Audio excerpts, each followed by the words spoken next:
Tem noites em que a floresta não parece vazia, só parece estar esperando. E quem entra nela sozinho, confiando demais no silêncio, às vezes volta diferente. Quando volta, você teria coragem de atravessar uma trilha escura, sozinho, sabendo que tem alguém parado te esperando no fim dela? Porque o relato de hoje não começa com um monstro, nem com um grito, nem com uma aparição impossível. Começa do jeito mais perigoso de todos, com um homem sozinho, no meio da mata, voltando para casa, e percebe tarde demais que não estava sozinho.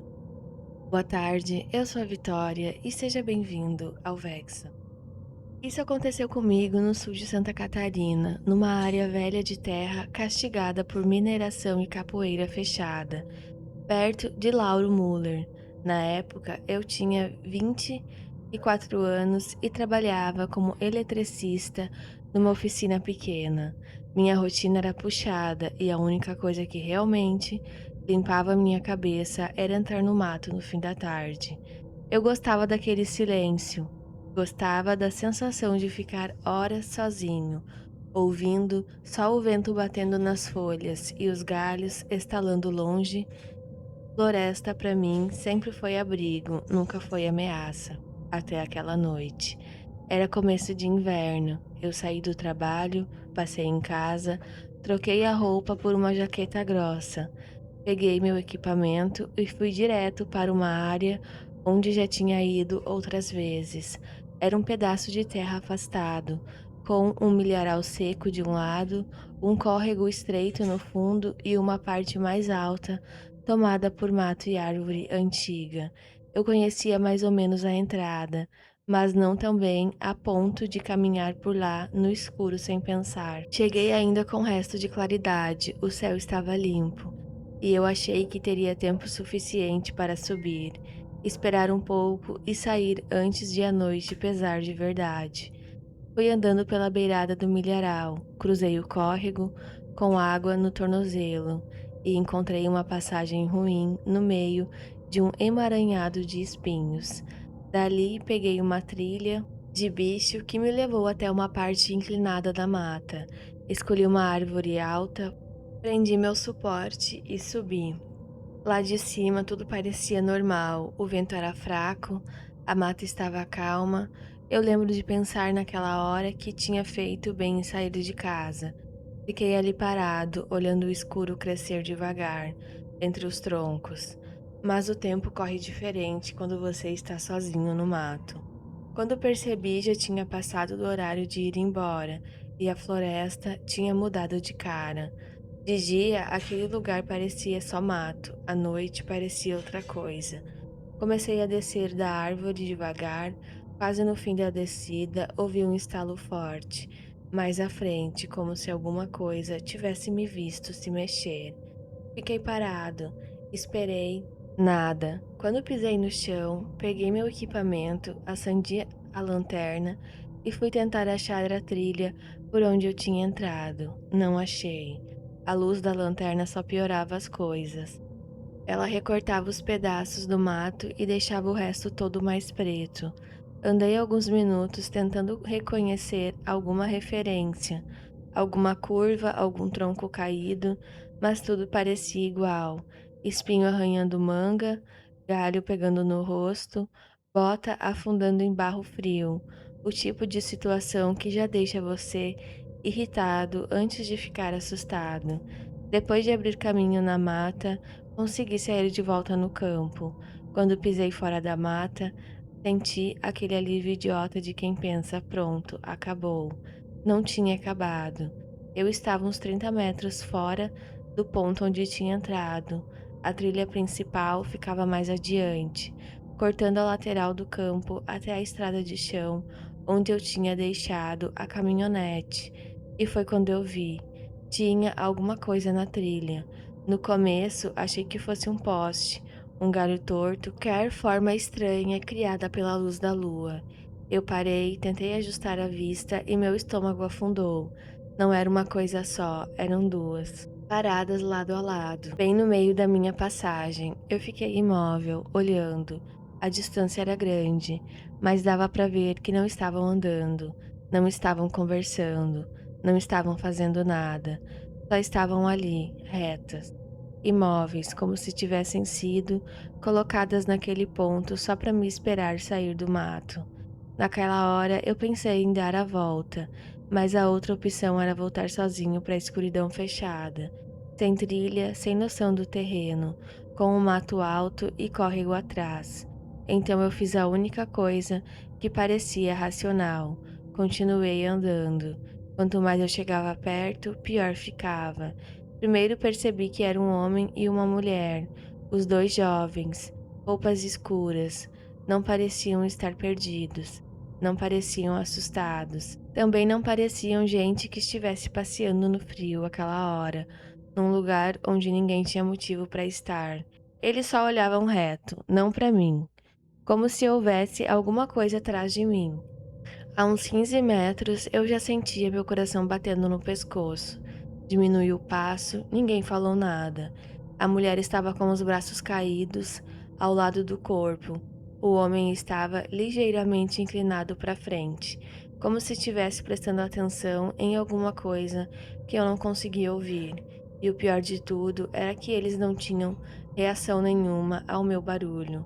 Nenhuma.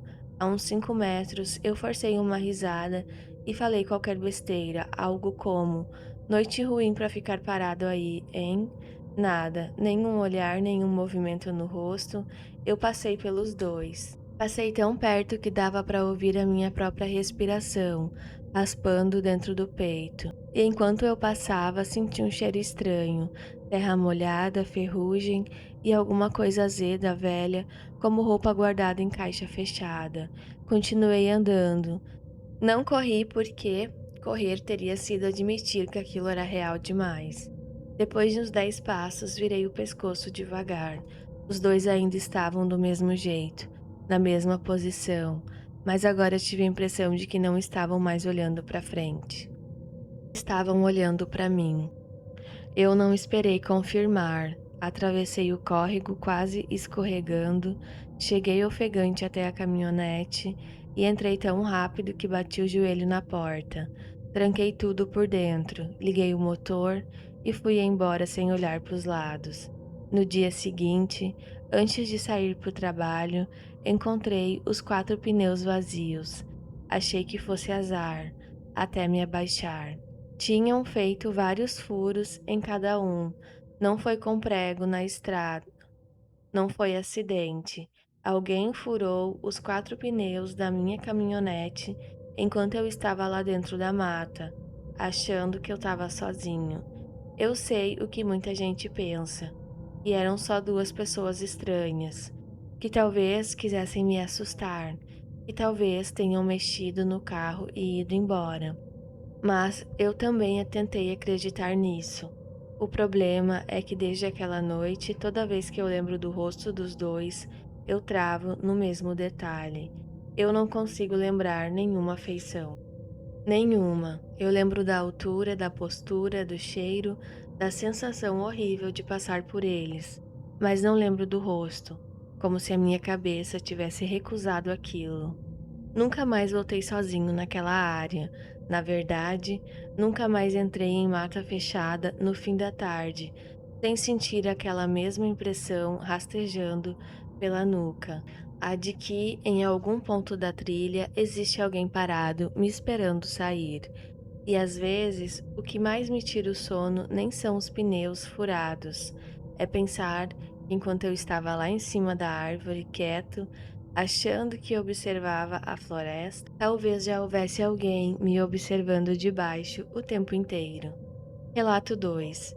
Eu tinha 15 anos quando isso aconteceu. Numa propriedade afastada, perto de General Carneiro, no interior do Paraná. Minha família tinha o costume de se reunir ali na época de caça, não era luxo, nem passeio bonito de foto.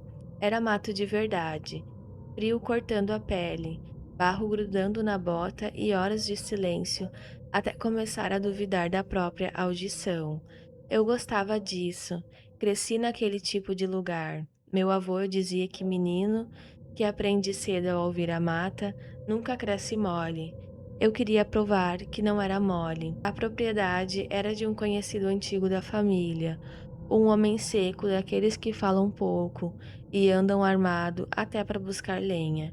O terreno era grande, cheio de área aberta, capão de mata e uma cabana velha de madeira, perto de um campo baixo. A cabana nem era usada para dormir direito, porque tinha cheiro de mofo, frestas nas tábuas e um histórico ruim. Quando eu era criança, meu pai uma vez levantou um colchão de lá e encontrou debaixo uma pele de cobra enorme, inteira, como se tivesse sido deixada de propósito. Depois disso, a maior parte da turma passou a dormir em barraca do lado de fora. Na noite em que tudo aconteceu, a gente chegou tarde. Devia ser perto das 10 da noite. O frio já tinha descido pesado, daquele jeito que faz a fumaça da respiração ficar grossa, na frente do rosto. Descarregamos as coisas, arrumamos o básico e acendemos uma fogueira ali perto do campo. Tinha meu pai, meu avô, o dono do lugar e mais dois conhecidos. Eu estava feliz, cansado da escola, da semana, de tudo. Para mim, aquele fim de semana era o tipo de coisa que compensava qualquer rotina. A conversa estava boa, piada velha, história repetida, barulho de madeira queimado. E então veio o grito. Não foi um barulho comum da mata, não foi bicho, não foi ave, não foi onça, não foi cachorro do mato. Eu cresci ouvindo o som de animal e sei a diferença entre uma coisa estranha e uma coisa errada. Aquilo era errado. Saiu do escuro de um jeito tão alto e tão rasgado que pareceu atravessar meu peito. Tinha alguma coisa de humano, como se começasse num choro ou numa tentativa de fala, mas no meio virava outra coisa, mais funda, mais doente, mais longa do que qualquer gargalhada aguentaria. A fogueira estalou logo depois, e por um segundo ninguém se mexeu. Eu olhei para os homens em volta e vi uma coisa que me marcou mais do que o próprio som. Todos estavam com medo, não era só susto, era medo mesmo. O tipo de medo que um adulto tenta esconder, mas não consegue esconder dos olhos. O dono da propriedade foi o primeiro a se levantar e perguntar o que diabo era aquilo. Ninguém soube responder. Fizeram uma volta rápida de quadriciclo pelo entorno, iluminando o mato com lanterna, mas não encontraram nada, nem rastro, nem barulho, nem bicho correndo. Nada, e às vezes o nada assusta mais, porque pelo menos um animal você entende, o vazio não. Na hora de dormir, eu deitei na barraca com a espingarda do lado, não porque eu fosse corajoso, mas justamente porque não estava conseguindo controlar o que estava sentindo. Fechava o olho e o grito vinha de volta, mais perto, mais alto, como se a coisa estivesse testando a distância entre ela e a gente. Quase não dormi. Antes do amanhecer, meu avô me acordou. Ele não era homem de passar a mão na cabeça. Se ele dizia que estava na hora, estava na hora. Me deixou perto do meu ponto e foi embora com o quadriciclo, sem olhar para trás. Meu pai já tinha seguido para o lugar dele. Em poucos segundos eu fiquei sozinho no escuro. E é difícil explicar para quem não passou por isso, mas existe um tipo de escuridão no campo, antes do dia nascer, que não parece natural. Não é só a ausência de luz, é como se o lugar ainda não tivesse decidido o que vai mostrar. Você fica escutando o próprio casaco roçando, o metal da arma batendo de leve, o sangue correndo no ouvido. Entrei no abrigo de madeira onde eu ia esperar clarear. Era simples, apertado, com frestas entre as tábuas e cheiro de terra úmida. Fiquei ali, tentando me concentrar, dizendo para mim mesmo que o que eu ouvi na noite anterior devia ser algum tipo de animal, ferido, algum bicho raro, qualquer coisa. O corpo até aceita a mentira quando quer sobreviver. Uns 20 minutos depois, Ainda estava escuro o suficiente para eu enxergar mais silhueta do que forma. Foi aí que notei alguma coisa na trilha, mais adiante, entre duas faixas de mato baixo. A princípio, achei que fosse um cervo. Peguei a mira com visão noturna que um tio meu tinha me dado e aproximei devagar. Meu coração estava acelerado, mas ainda de um jeito bom, aquele nervosismo de caça. Só que a sensação durou um segundo, porque não era um animal. Era uma figura em pé, alta e magra, com corpo de gente. A imagem de visão noturna não era perfeita, mas era suficiente para mostrar que aquilo que estava andando devagar numa direção que não fazia sentido, como se estivesse atravessando a trilha sem pressa, sem se preocupar em esconder o corpo. E tinha outra coisa errada. O jeito de andar não era firme, não era normal. Parecia alguém tentando imitar um passo humano, sem entender direito como a articulação funciona. Eu prendi a respiração. Naquela hora, eu devia ter ficado quieto. Devia ter me encolhido no abrigo e esperado amanhecer. Mas eu continuei olhando pela mira, hipnotizado, tentando convencer minha cabeça a dar um nome àquilo. Então a figura parou. Parou no meio da trilha e virou. Não foi um giro natural, como quem escuta algo e olha na direção do som. Foi devagar demais, preciso demais, como se já soubesse onde eu estava o tempo todo e só tivesse esperado eu olhar com atenção. Ela ficou de frente para mim, não consegui ver o rosto, não consegui distinguir olho, boca, nada, só o contorno escuro, humanoide, me encarando através daquela mancha verde da visão noturna. Então eu ouvi o mesmo grito, só que muito pior, mais perto, mais cheio, mais vivo. Aquilo explodiu na mata de um jeito que eu sentia a madeira do abrigo vibrar. Meu corpo inteiro travou. O som parecia entrar pela orelha e descer pela espinha. Não era um aviso, não era um ataque. Parecia uma comemoração, como se a coisa tivesse feliz por eu ter finalmente olhado para ela. Atirei sem pensar. O primeiro disparo quase arrancou a arma da minha mão. Depois vieram outros, um atrás do outro, no impulso, no desespero, apontando para o mesmo ponto da trilha. O recuo batendo no ombro, a pólvora queimando meu nariz, o eco dos tiros correndo pelo terreno. Não lembro de ter respirado entre um disparo e outro. Só lembro de apertar o gatilho até acabar. Silêncio, um silêncio brutal. A fumaça começou a subir na frente do cano e eu fiquei olhando pro lugar onde aquela coisa estava. Não tinha mais nada lá. Meu celular começou a vibrar e tocar quase ao mesmo tempo. Meu pai, depois meu avô, depois meu pai de novo. Eles tinham ouvido os tiros. Eu tentei explicar, mas a minha voz não saía direito. Parecia que a minha garganta tinha encolhido. Quando consegui falar, só disse que tinha uma coisa na trilha, uma coisa em pé, uma coisa que gritou. Eles vieram rápido. A gente foi até o lugar juntos, já com um pouco mais de luz nascendo no horizonte. Eu tinha certeza de que ia ter sangue, ou um corpo, ou pelo menos pegadas afundadas na terra molhada. 7 disparos a curta distância tinham que ter deixado alguma marca. Não tinha nada, nem sangue, nem pelo, nem pegada, nem galho quebrado, nada. Meu pai tentou racionalizar. Disse que eu podia ter errado por causa da escuridão, do susto, da imagem ruim da mira. Mas eu sei o que vi. Mais do que isso, eu sei o que ouvi. E principalmente sei o que senti quando aquilo virou na minha direção, como se já estivesse me esperando desde antes de eu entrar naquele abrigo.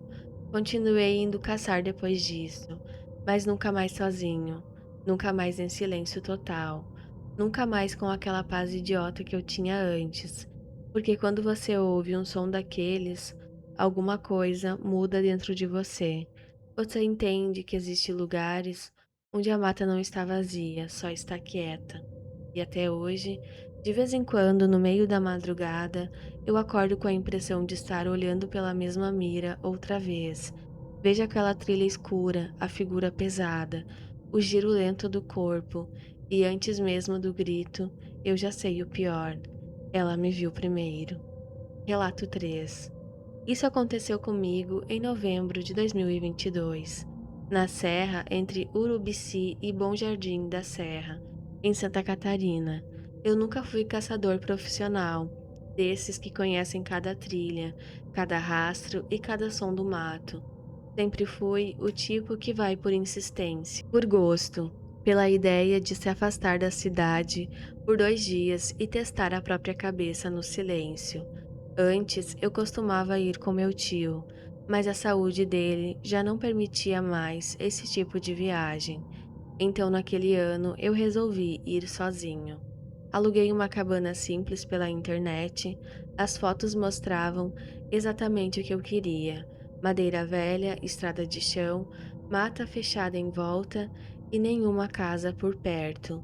O dono me mandou mensagem dizendo que deixaria a chave escondida debaixo de um vaso de planta na varanda e que eu podia entrar a hora que chegasse.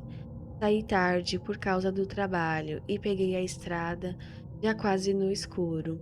Quando deixei o asfalto e entrei no trecho da terra, a sensação foi estranha na mesma hora. Não havia absolutamente nada em volta, nada de poste, nada de cerca, nada de luz ao longe. Só meu farol cortando a estrada estreita e aquela sensação incômoda de que a serra inteira estava quieta demais. Nem grilo, nem cachorro distante, nem vento forte nas árvores. Era um silêncio que parecia estar esperando alguma coisa. Cheguei perto das 10 da noite. A cabana era menor do que parecia nas fotos, mas era confortável. Um cômodo principal, um quarto, banheiro e uma varanda curta na frente. Entrei, larguei minha mochila, acendi as luzes e tentei afastar o desconforto. O dono tinha deixado o aquecedor ligado, então lá dentro estava quente, o que ajudou. Jantei qualquer coisa, organizei meu equipamento e fui dormir cedo porque queria entrar no mato antes do amanhecer. Na manhã seguinte, acordei no escuro, me arrumei rápido e fui para a trilha. Como eu não conhecia aquela região, decidi me afastar demais da área da cabana. Decidi não me afastar demais da área da cabana.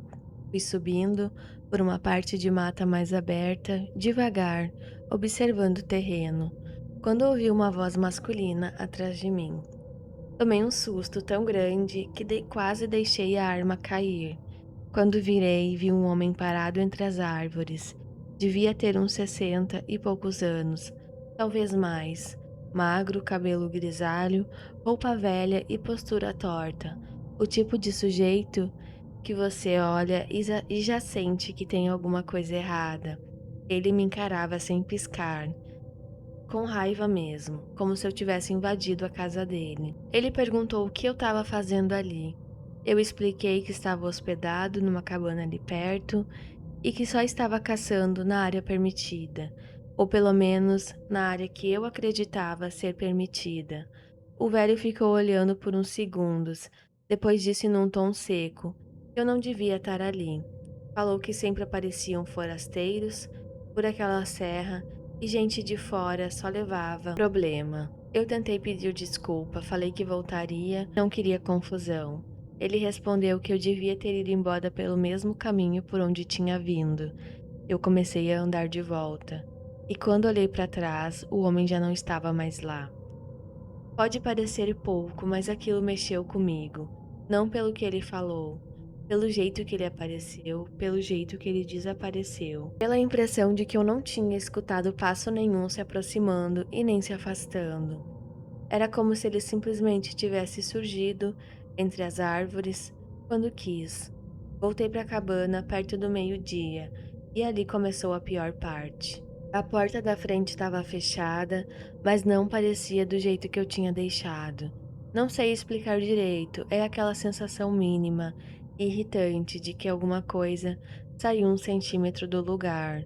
Quando abri, a primeira coisa que notei foi a minha mochila. O zíper estava meio aberto e eu tinha certeza de que tinha fechado antes de sair. Depois vi uma cadeira que estava levemente puxada para trás. Nada gritante, nada quebrado, nada revirado, mas o suficiente para me deixar em alerta.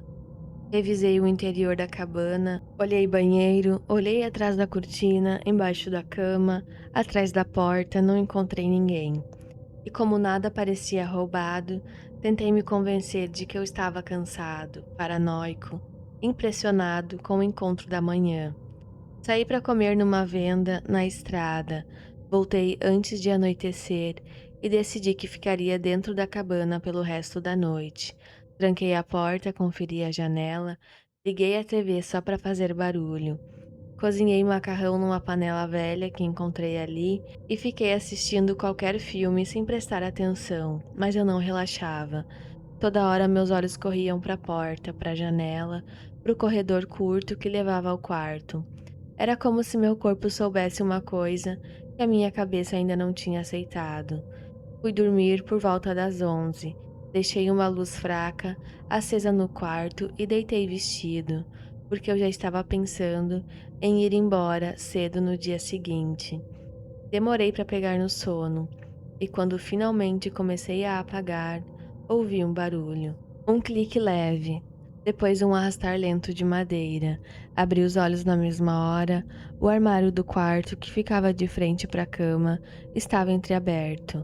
Eu tenho certeza absoluta de que tinha deixado aquela porta fechada.